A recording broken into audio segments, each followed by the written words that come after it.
వ్యవసాయం అంటే పెట్టుబడి పెరుగుతుంది, దిగుబడి తగ్గుతుంది, ధరలు లేక రైతు నష్టపోతాడు అనే మాటలు తరచూ వింటుంటాం. కానీ అదే వ్యవసాయంలో కాలానికి తగ్గట్టు పంటను మార్చుకుంటే ఆదాయం కూడా మారుతుందని నిరూపిస్తున్నారు ప్రకాశం జిల్లాకు చెందిన రైతులు. ఒకప్పుడు చామ, మిరప పంటలతో నష్టాలు చవిచూసిన ఈ రైతులు ఇప్పుడు మార్కెట్లో ఎప్పుడూ డిమాండ్ ఉండే ఆకుకూరల సాగునించుకుని ఎకరంలో నెలకు ₹1,00,000 ఆదాయం సాధిస్తున్నారు.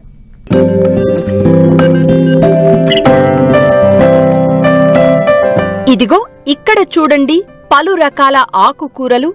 ఈ ప్రాంతం ప్రకాశం జిల్లా కొత్తపట్నం మండలం మడనూరు గ్రామం. ఒకప్పుడు సంప్రదాయ పంటలైన చామ, మిరప, పొగాకు సాగు చేసేవారు ఇక్కడి రైతులు. అయితే ఏటా పెరుగుతున్న పెట్టుబడులు, తగ్గుతున్న దిగుబడులు, పండించిన పంటకు గిట్టుబాటు ధర లేకపోవడంతో వ్యవసాయం నష్టాల బాట పట్టింది. దీంతో అదే పద్ధతిలో సాగు చేస్తే భవిష్యత్తు లేదని భావించిన రైతులు మార్కెట్ పరిస్థితులను అధ్యయనం చేశారు. వినియోగదారులకు రోజు అవసరమయ్యే అన్ని కాలాల్లో డిమాండ్ ఉండే ఆకుకూరల సాగుపై దృష్టి సారించారు. పొలాన్ని చిన్న చిన్న మడులుగా విభజించి పాలకూర, తోటకూర, గోంగూర, కొత్తిమీర, మెంతికూరతో పాటు వివిధ రకాల ఆకుకూరలను విడతల వారీగా సాగు చేస్తున్నారు. ఒకేసారి కాకుండా దశల వారీగా విత్తనాలు వేయడం వల్ల ఏడాది పొడవునా నిరంతరంగా దిగుబడి వచ్చేలా ప్రణాళిక రూపొందించుకున్నారు. ఆకుకూరల ప్రత్యేకత ఏమిటంటే విత్తిన 20 రోజుల్లోనే కోతకు సిద్ధమవుతాయి. దీంతో పెట్టుబడి త్వరగా తిరిగి రావడంతో పాటు నగదు ప్రవాహం కూడా నిరంతరం కొనసాగుతుంది. ఎకరంలో నెలకు సుమారు ₹1,00,000 వరకు ఆదాయం పొందుతూ సంప్రదాయ పంటలతో పోలిస్తే ఎంతో మెరుగైన లాభాలు ఆర్జిస్తున్నారు. మేము ఆకుకూరలు పండిస్తుంటాము. అంతకుముందు పురుగు మందు వాడేవాళ్ళమే. ఇప్పుడు ఏంటంటే వీళ్ళు ప్రకృతి వ్యవసాయం తరపున సారాలు వచ్చి పలాంది వాడుకోమని ప్రతి నెల వచ్చి చెప్పిపోతూ ఉంటారు.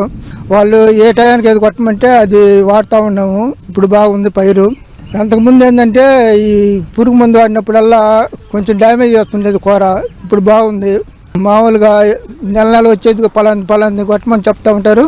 దాన్ని బట్టి కొడతా ఉంటే అన్ని ఆకుకూరలు బాగా ఫ్రెష్గా బాగుంటున్నాయి. కొయ్యి తోటకూర, పెరుగు తోటకూర, సిరికూర, పాలకూర, సుక్కూర, బచ్చల కూర, పుదీనా. ఒక్కో టైంలో ఏంటంటే మనకి వర్షాలు పడి మామూలుగా ఉంటే కొత్తిమీర కూడా పండిస్తాం. ఇటు ఆకుకూరల మీద మనకు ₹10 కానొస్తున్నాయి. మాకు సంవత్సరం పడుకోత బిట్లు పోయేసరికి బిట్లు పెట్టుకుంటూనే ఉంటాం సార్. ఒక సీజన్ అనేది ఏం లేదు, సంవత్సరం బాగా ఉంటుంది.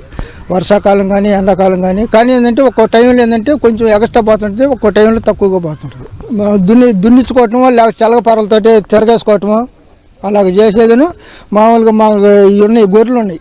గొర్రెల దొడ్లు పెట్టుకొని సత్తోలు గిత్తలు కూడా లేదు.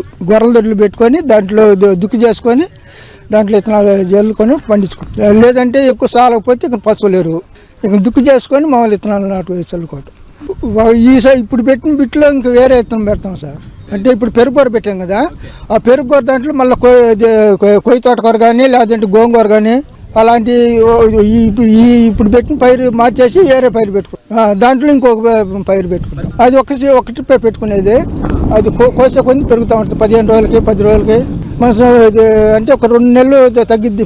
పెట్టిన సంవత్సరంలో 10 నెలలు గట్టిగా వస్తుంది. ఇప్పుడు ₹1,00,000 పెట్టుబడి పెట్టామనుకోండి సార్, అది దానికి ఒక ₹2,00,000 దాకా వస్తుంది. మాకు సంవత్సరం పడుకో ఆదాయమే కదండి సార్. ఇప్పుడు పెట్టుకుంటే ఒక ఐటెం అయిపోయింది, మళ్ళీ ఇంకొక ఐటెంలో పెట్టుకుంటాము.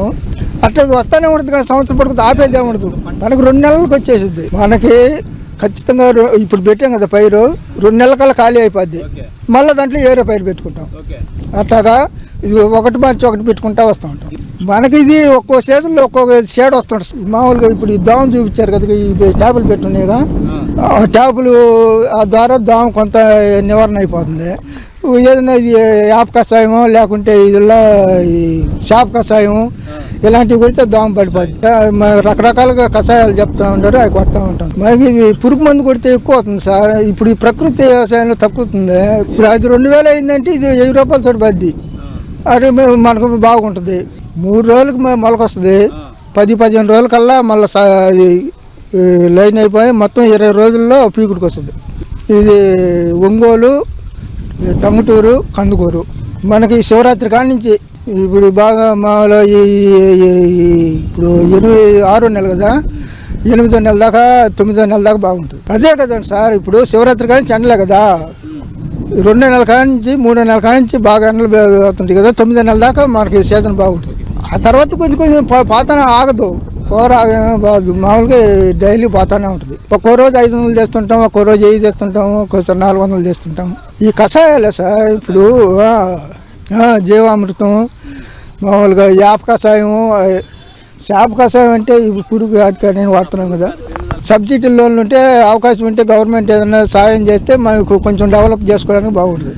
కూలోళ్ళు అంటే కూలోళ్ళ సమస్య సార్. ఇప్పుడు మామూలుగా ఎక్కడికన్నా బయటకు పోయే వాళ్ళకి వాళ్ళు 1000 రూపాయలు తెచ్చుకుంటున్నారు, 1500 తెచ్చుకుంటున్నారు. ఇప్పుడు మాకు వచ్చేసరికి ఏంటంటే 200-300 కంటే రాలేకపోతున్నారు. గతంలో రైతులు పూర్తిగా రసాయన ఎరువులతో పంటలను సాగు చేసేవారు. అయితే లాభాల్లో అధిక మొత్తం వీటికే ఖర్చు చేసేవారు. అయితే ఇటీవల ప్రకృతి వ్యవసాయ విభాగం వారు ప్రకృతి విధానం పట్ల అవగాహన కల్పిస్తూ రసాయన రహిత వ్యవసాయం చేయిస్తున్నారు. దీంతో పెట్టుబడులు పూర్తిగా తగ్గి అధిక లాభాలను ఆర్జిస్తున్నారు. నేను మడనూరు గ్రామంలో ఐసీఆర్పీగా పనిచేస్తున్నాను. మాది ఇక్కడ ఐసీఆర్పీ అంటే ఇక్కడ ప్రకృతి వ్యవసాయం ద్వారా వీళ్ళని రైతుల్ని మోటివేషన్ చేయాలన్నమాట. మా సంస్థ తరఫు నుంచి ఇక్కడ మేము వర్క్ చేస్తున్నాము. ఇక్కడ నేను ఐసీఆర్పీగా పనిచేస్తున్నాను. ఫస్ట్గా ఇక్కడ మేము రోజు వచ్చి రైతుల్ని కలిసి వాళ్ళు ఏ పంటలు వేస్తారు, ఆ పంటలకి వీళ్ళు ఏ మందులు కొడతారు, దానివల్ల వీళ్ళకి లాభం వస్తుందా నష్టం వస్తుందా అనేది తెలుసుకున్న తర్వాత ఈ రసాయనిక కెమికల్స్ వాడడం వల్ల వాళ్ళకి నష్టం ఎక్కువగా జరుగుతుంది. కెమికల్స్ వాడిన తర్వాత అవి ఆకుకూరలు కూరగాయలు తినడం వల్ల ప్రజలకు అనారోగ్యాలు పాలవుతున్నారని, దీనివల్ల ఇలాంటివి నిర్మూలించాలనే ఉద్దేశంతో మేము పనిచేస్తున్నాము. ప్రకృతి పరంగా ఏ విధంగా మేము మట్టిని భూమి ఏ విధంగా ఉంది, ఫస్ట్ ఆ భూమిలో ఏం వేయాలి అంటే పిఎండిఎస్ అనేది ఫస్ట్గా వేసుకోవాలి. నవధాన్యాల సాగుతో మొదలు పెట్టుకుంటే అవి భూమి సారవంతమయ్యి ఇంకొక పంట వేసుకున్నప్పుడు అది ఎక్కువగా లాభం వచ్చిద్ది అనే విషయాన్ని మేము వీళ్ళకి తెలియజేయడం జరిగిద్ది. తర్వాత పంటలు వేసినప్పటి నుంచి వాటికి ఏమేమి వాడాలి అంటే పురుగు మందులు కాకుండా మా ప్రకృతి పరంగా జీవామృతం అని, ఘనజీవామృతం అని ఇలాంటివి వాడాలి అని చెప్పడం జరుగుతుంది. అంటే తక్కువ ఖర్చుతో ఎక్కువ లాభం పొందే విధంగా వీళ్ళని మోటివేషన్ చేయడం జరిగింది. ఇది మా బాధ్యత. తర్వాత పురుగు మందుల కోసం మేము దశపర్ణి కషాయం అని, నీమాస్త్రం అని, బ్రహ్మాస్త్రం అని, అగ్న్యాస్త్రం అని ఇలాంటివి వీళ్ళ చేత పిచికారి చేయించడం జరుగుతుంది. దీనివల్ల తక్కువ ఖర్చుతో ఎక్కువ లాభం పొందే విధంగా చూస్తాము. అంటే రైతుకు నష్టం జరగకుండా మేము వీళ్ళని ప్రోత్సహిస్తుంటాము. ప్రకృతి వ్యవసాయం చేసే విధంగా ప్రోత్సహిస్తుంటాం. గవర్నమెంట్ నుంచి ఎలాంటి సహకారం అంతే, సూచనలు సలహాలే వీళ్ళకి మేము హెల్ప్ చేస్తాం. అంటే వాళ్ళు చేసే పనిలో మీరే కాదు మేము కూడా మీకు హెల్ప్ చేస్తాము.